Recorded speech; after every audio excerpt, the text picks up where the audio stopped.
छात्र संघ की राजनीति को मुख्य धारा की राजनीति की प्रथम पाठशाला कहा जाता है और तकरीबन 2.5 दशक पूर्व पूर्वी उत्तर प्रदेश के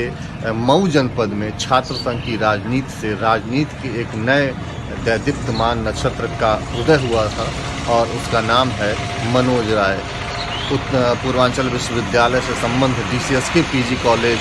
के छात्र संघ महामंत्री के रूप में अपने राजनीतिक कैरियर की शुरुआत करने वाले मनोज राय ने इन 2.5 दशकों में राजनीति के तमाम उतार चढ़ाव देखे। छात्र संघ के महामंत्री बनने के बाद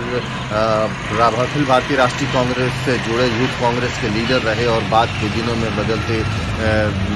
दौर में उन्होंने बहुजन समाज पार्टी का दामन थामा और घोसी विधानसभा से वो चुनाव भी लड़े थे। कम्युनिस्ट का केरल कहे जाने वाले घोसी विधानसभा में उन्होंने अपने निकटतम प्रतिद्वंदी तत्कालीन समाजवादी पार्टी के कद्दावर नेता सुधाकर सिंह को बहुत ही कड़ी टक्कर दी थी। राजनीति में कई बार जब आदमी को अपने और अपने समाज के लोग या ये कहिए कि उनके दायित्वों के निर्वहन में जब विचारधाराएं बाधा बनने लगती हैं तो उन्हें बदलाव की ओर सोचना पड़ता है और कुछ कमोबेश इसी प्रकार के कुछ अंतर्द्वंद से जूझते रहे लंबे समय से मनोज राय ने बाद के दिनों में इस भारतीय जनता पार्टी का दामन थामा और वो पिछले काफ़ी दिनों से भारतीय जनता पार्टी के साथ जुड़ के समाज के हर वर्ग के लिए काम कर रहे हैं और अब अपनी राजनीति को इसको जो उनके 2.5 दशक की इस मेहनत है इसका मुकाम दिलाने की जब इसके एक मुकाम पर पहुंचने की बारी आई तो भारतीय जनता पार्टी ने भी उनके मेहनत को उनके कार्य को और समाज में जो उनकी स्वीकार्यता है मनोज राय की अपने मऊ जनपद में उसका उन्होंने सम्मान किया। और इस बार जो जिला पंचायत अध्यक्ष का चुनाव होना था मऊ जनपद में उसके लिए भारतीय जनता पार्टी ने मनोज राय को अपना अधिकृत प्रत्याशी घोषित किया और आज जब उसका नामांकन के दिन एक दिवसीय नामांकन का दिन था और इसमें मनोज राय के सामने किसी भी व्यक्ति ने आज अपना पर्चा दाखिल नहीं किया और आज चूंकि नामांकन का प्रथम और आखिरी दिन ही होता है, एक दिवसीय नामांकन की पूरी रूपरेखा थी और ऐसे में अब वो एक तरह से निर्विरोध निर्वाचित हो चुके हैं। मऊ जनपद के प्रथम नागरिक बनने का अधिकार अब उनको प्राप्त हो चुका है। आधिकारिक तौर पर इसकी घोषणा जो प्रशासनिक कवायद है वो उसके तहत उसकी होनी बाकी है, लेकिन फिलहाल अपने 2.5 दशक के लंबे राजनीतिक कैरियर में जिसको कहते हैं कि फर्श से लेके अर्श तक का सफ़र मनोज राय ने तय किया और इस बीच तमाम उनको दुश्वारियों का भी सामना करना पड़ा है। राजनीतिक प्रतिद्वंदिता के चलते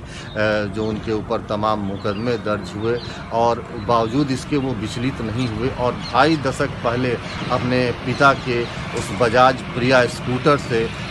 समाज में जो उनके कहिए कि निकलने का, लोगों से मिलने का वो दौर रहा होगा, उन्होंने उस दौर को ही देखा, उस दौर को जिया है। अपने दोस्तों के बीच गए और दोस्तों के बीच उनकी स्वीकार्यता बढ़ी और उस छात्र संघ की महामंत्री से निकलते हुए उनका जो राजनीतिक सफ़र है आज वो मऊ जनपद के प्रथम नागरिक की कुर्सी की ओर बढ़ चला है, मुकम्मल हो चुका है। इस बात की उम्मीद की जाती है कि जिस हिसाब से उनका व्यवहार और समाज में स्वीकार्यता है आने वाले दिनों में वो इस कुर्सी को तो सुशोभित करेंगे ही और जो इसकी जिस विकास के बाद के लिए जिस विकास की व्यवस्था के लिए त्रिस्तरीय स्तरीय पंचायत व्यवस्था में जिला पंचायत का गठन है, जिला पंचायत अध्यक्ष की कुर्सी है, उसको वो अक्षरशः उसको कहते हैं इसको फुलफिल करेंगे और लोगों की कसौटी पर खरा उतरेंगे और उम्मीद करते हैं कि आने वाले दिनों में भी उनका राजनीतिक जो कैरियर होगा वो उसी तरह से उज्जवल होगा। फिलहाल आज जब नियत समय दोपहर के 3 बजे तक किसी के भी पर्चा दाखिल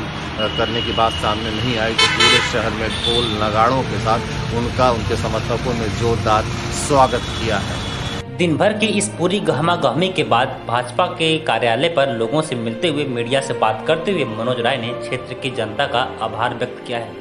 और समग्र विकास की बात कही है। आइए आपको सुनाते हैं मनोज राय ने क्या कुछ कहा है। निर्विरोध विजयी हो गए, क्या आगे की रणनीति अब रहेगी, क्या विकास का मॉडल रहेगा? अपने सदन के सभी निर्वाचित सदस्यों के साथ मिलकर बैठकर जो भी योजनाएं जिला पंचायत के अंतर्गत आती हैं उनको सुदृढ़ रूप से उनका हम लोग क्रियान्वयन करेंगे। और भी जो जिला पंचायत के अंदर विभाग आते हैं जिसमें बहुत शिकायतें आती हैं केंद्र सरकार की, प्रदेश सरकार की तमाम योजनाएं जो भी हमारे जिला पंचायत के अंतर्गत आती हैं, उनका सही से क्रियान्वयन करना होगा और उनका सही से अनुपालन करना होगा। किसको श्रेय देते हैं आज निर्विरोध निर्वाचित करने? हम अपने क्षेत्र की जनता को, मऊ जनपद की जनता को, विशेष रूप से वार्ड संख्या 12 सरोज की उस जनता को जो लगातार तीसरी बार हमको जिला पंचायत सदस्य के रूप में यहाँ निर्वाचन करके भेजी है, और अपने उन 34 सदस्यों को 34 में से 32 सदस्यों ने निर्विरोध हमको अपना समर्थन देकर, हर जाति धर्म संप्रदाय के लोग, हर वर्ग के लोग हमारे साथ थे। मैं उनको विशेष रूप से धन्यवाद देना चाहता हूँ। मैं विशेष रूप से इस चुनाव के प्रभारी आदरणीय श्री कामेश्वर सिंह जी, जो पंचायत चुनाव के किसान मोर्चा के प्रदेश अध्यक्ष हैं, हमारे प्रवीण गुप्ता जी हैं, भारतीय जनता पार्टी के जिला अध्यक्ष हैं, इन लोगों के कुशल नेतृत्व से, कुशल निर्देशन में आज भारतीय जनता पार्टी ने चुनाव जीता है। मैं इनको विशेष रूप से धन्यवाद देना चाहता हूँ, आभार व्यक्त करना चाहता हूँ अपने प्रदेश के नेतृत्व का, केंद्र के नेतृत्व का, जिन्होंने हमें प्रत्याशी बनाया।